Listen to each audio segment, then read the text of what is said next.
ఆ యునెస్కో సంస్థ పుట్టింది నిన్న మొన్న. ఇది వేల సంవత్సరాలుగా జరుగుతుంది. సరే వాళ్ళు ఒక సంస్థగా ఏర్పడినాక దీని ఆనిపానుల గురించి వాళ్ళు రీసెర్చ్లు చేశారు, శాసనాలు చూశారు. హర్షవర్ధుని కాలపు శాసనాలలో కూడా ఇది రాయబడింది, అశోకుని శాసనాలలో కూడా రాయబడింది. అంటే క్రీస్తుకు పూర్వము నుంచి ఈ మేళాలు జరుగుతూ ఉన్నాయి అని వాళ్ళే అధ్యయనం చేసి కనుక్కొని అఖండంగా ఇన్నేళ్లుగా ఎక్కడా ఆగకుండా, ఎప్పుడు ఏ సంవత్సరము ఆగలేదు, కంటిన్యూగా జరుగుతూనే ఉన్నాయి. ప్రతి 12 ఏళ్లకు ఒకసారి ప్రయాగరాజ్, ప్రతి 12 ఏళ్లకు ఒకసారి గోదావరి, ప్రతి 12 ఏళ్లకు కృష్ణ, తుంగభద్ర, అన్ని నదులకు. ఫలానా నదికి ఈ సంవత్సరం జరగలేదు అని లేదు. ఆ కోవిడ్ అప్పుడు మానాది వచ్చింది,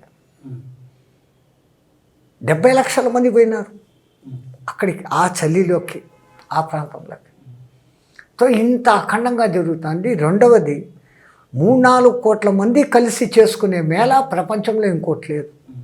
3-4 కోట్లు ఏంటి, ఇప్పుడు అది ఆ సంఖ్య 30 కోట్లకు చేరుకున్నది. ఈసారి ప్రభుత్వం వేస్తున్న, మా ఉత్తరప్రదేశ్ ప్రభుత్వం వేస్తున్న అంచనాలు, ఈ మొత్తం 45 రోజుల్లో ఇంచుమించు 40 కోట్ల మంది ప్రపంచవ్యాప్తంగా వచ్చి స్నానాలు చేస్తారు అని, దానికి తగిన ఏర్పాట్లు మా ముఖ్యమంత్రి, సెంట్రల్ గవర్నమెంట్ కూడా అంత దాన్ని ఒక ప్రతిష్టగా తీసుకొని చేస్తాను. ఎవరికి ఏ లోటుపాట్లు కాకుండా. ఎక్కువగా అక్కడ అగ్ని ప్రమాదాలు జరిగే ఛాన్సెస్ ఉంటాయి. ఎందుకని? ఎవరికి వాళ్ళు నెగళ్ళు వేసుకుంటారు. ఇప్పుడు చలి, గుడారాలు ఉంటాయి, అక్కడేం పర్మనెంట్ బిల్డింగులు ఉండవు, అంటుకునే ప్రమాదం ఉంటుంది.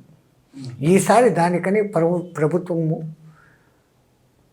అగ్ని ప్రమాదాలను నిరోధించే రోబోట్లను నియమించింది. రెండవది, స్నానానికని నదిలో దిగిన వాళ్ళు లోతు తెలియక ఇంకొంచెం దూరం పోతామనే ఆతురతతో ముందుకు పోయి మునిగిపోతున్నారు. ఆ చావులను అరికట్టేదానికి నీళ్ళ లోపల పనిచేసే రోబోలను పెట్టినారు. టెక్నాలజీ పెరిగింది, ఆధ్యాత్మికతకు అంత ఇంపార్టెన్స్ ఇస్తున్నారు. ఒక దిక్కు అంత బాగా చేస్తున్నారు ఈసారి.